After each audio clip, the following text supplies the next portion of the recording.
Saudara, jumlah pemberhentian pekerja di Singapura pada 2023 meningkat berbanding tahun sebelumnya. Meskipun tidak mencecah kemuncak yang dilihat pada 2020 ekoran pandemik COVID-19 yang mencetus keprihatinan pemberhentian pekerja akan terus meningkat tahun ini.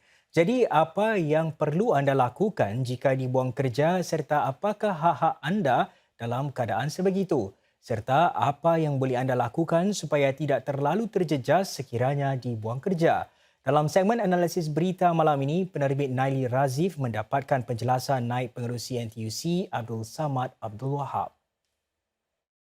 Jumlah pekerja yang diberhentikan di Singapura pada 2023 melonjak lebih seganda kepada lebih 14,000 berbanding sekitar 6,000 pada 2022. Dan menurut Kementerian Tenaga Manusia MOM semalam, antara sebab utama pemberhentian pekerja adalah penyusunan semula perniagaan demi mengurangkan kos operasi. Perangkaan terbaru ini sekaligus menimbulkan keprihatinan sejauh mana trend sedemikian akan berterusan ke tahun ini juga. Maka itulah Encik Abdul Samad menasihatkan para pekerja setempat supaya menyediakan payung sebelum hujan agar lebih terlindung, iaitu dengan menyertai kesatuan sekerja di tempat kerja masing-masing. Ini kerana kesatuan sekerja merupakan barisan sokongan pertama sekiranya seseorang itu dibuang kerja. Kalau tempat kerja itu ada kesatuan, majikan harus beritahu kesatuan dan pekerja itu cari wakil kesatuan.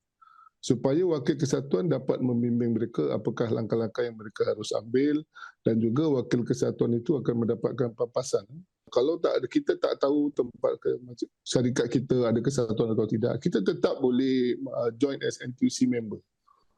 Sebab NTUC is a bigger body. Sekiranya kita, katakanlah syarikat A tak ada kesatuan, tapi kita tahu kita ni ahli NTUC. Makanya kita boleh merujuk pada NTUC untuk memohon bantuan. Pemberian wang pampasan hakikatnya satu lagi faktor cukup penting dalam soal pemberhentian pekerja.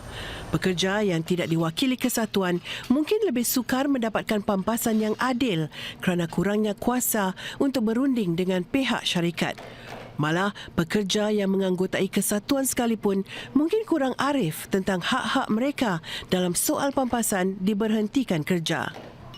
Kalau kita lihat dari segi undang-undang, pampasan ni ada, cuma tidak diletakkan nilainya. Sebab itu diberikan kelonggaran untuk kesatuan, untuk kira duduk bersamalah dengan majikan berapakah pampasan yang harus diberi. Kebiasaannya yang saya tahu, ia serendah-rendah 1 bulan seminggu gaji. Itu serendah-rendahnya. Tapi kalau ada kesatuan, kita akan lihatlah keadaan keuangan syarikat yang nak tutup, kena apa kan. Kita akan minta apa yang patutlah. Kalau dapat lebih, kita akan minta lebih. Sebab ini kita harapkan dengan ini ada bantuan untuk antara mereka hilang pekerjaan, nak cari pekerjaan baru, pertengahan itu, waktu itu mungkin wang pampasan itu dapat memberi sedikit keringanan lah. Pun begitu, Encik Abdul Samad menggesa syarikat-syarikat untuk bersikap telus dan terbuka dengan kaki tangan berhubung rancangan mereka. Syarikat-syarikat harus memberi notis terlebih dahulu kepada kementerian dan kesatuan sekiranya ingin membuang pekerja supaya golongan yang terjejas boleh membuat persiapan. Antara masalah yang dihadapi pekerja sekiranya dibuang, pertama mereka terkejutlah. Dia tak tahu terus, aku ni jadi mangsa kena berhenti kerja tanpa diberitahu lebih awal, dan itu saya rasa boleh ditangani sekiranya majikan berlaku lebih terbuka pada para pekerja mereka, sama ada perniagaan tidak membawa keuntungan dan mereka harus diberhentikan. Syarikat ni apabila nak buat penilaian, nak membuang pekerja, mereka harus memberitahu kementerian terlebih awal dahulu apakah rancangan mereka, berapa ramai pekerja yang akan mereka lepaskan, dan kementerian akan bekerjasama dengan kesatuan dan juga Employers Federation untuk carilah mana-mana pekerjaan yang ada, apakah langkah-langkah yang harus diberikan. Encik Samad malah ada satu lagi nasihat penting, iaitu para pekerja hendaklah tidak terlalu terikat kepada satu syarikat saja dan sebaliknya terus menimba kemahiran baru agar menjadi lebih berharga. Jangan tunggu sampai syarikat buang kita cari pekerjaan yang ada. Ada 2-3 tahun pekerjaan, cari kemahiran baru yang boleh meningkatkan nilai taraf kita sebagai seorang pekerja.